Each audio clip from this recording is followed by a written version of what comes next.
कार्तिक माह में बहुत सी कहानियाँ कही जाती हैं, लेकिन अब जो कहानी कहने जा रही हूँ वह एक ही कहानी कही जाती है।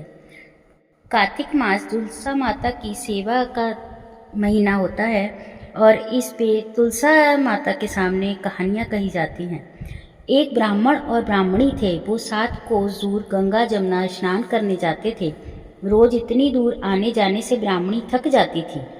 एक दिन ब्राह्मणी कहती है कि मेरे कोई बेटा होता तो बहू आ जाती, घर वापस आने पर बना हुआ खाना तो मिलता, कम से कम कपड़े धुले मिलते।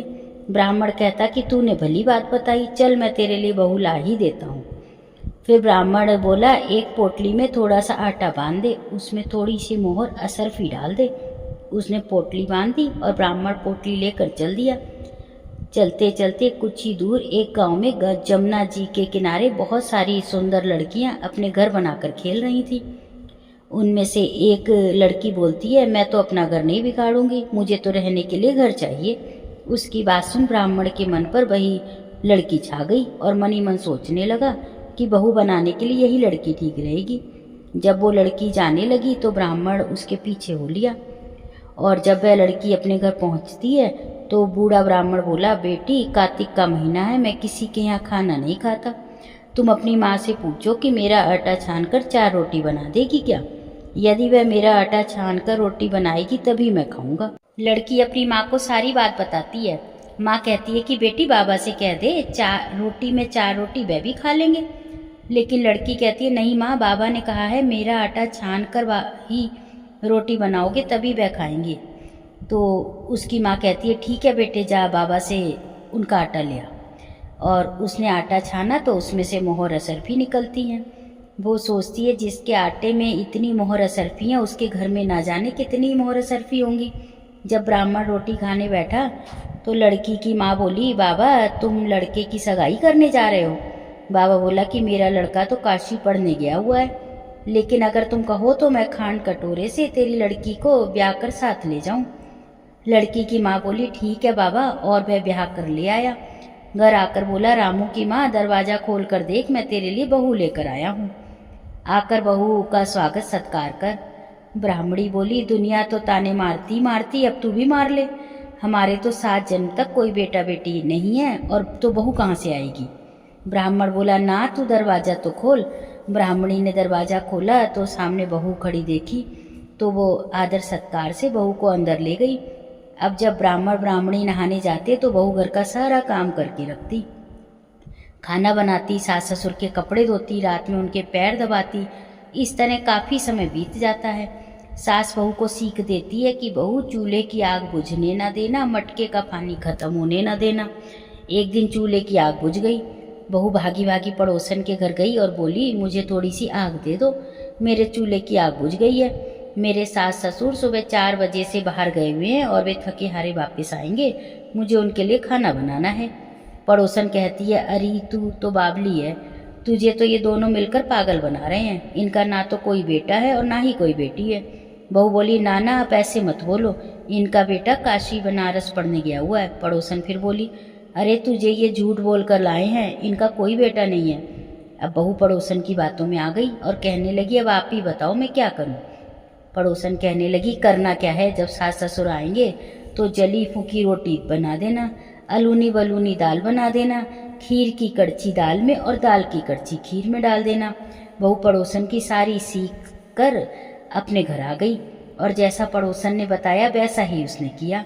जब सास ससुर घर आए तब भूखों का कोई आदर सत्कार बहू ने नहीं किया, ना ही उनके कपड़े धोए।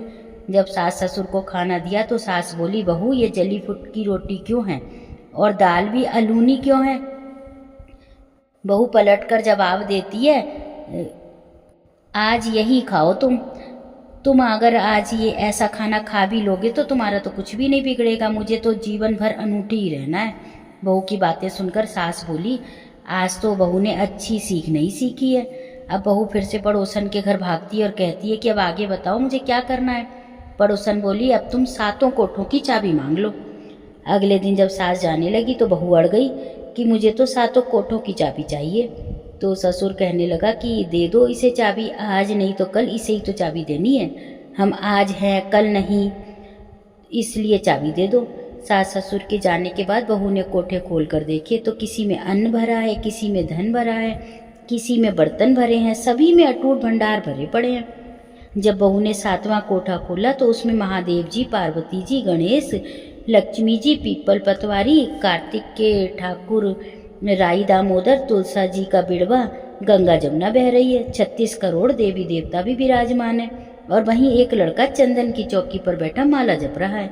सब देख बहू लड़के से कहती है, तू कौन है? लड़का कहता, मैं तेरा पति हूँ, दरवाजा बंद कर दे, जब मेरे माँ बाप आएंगे तब खोलना।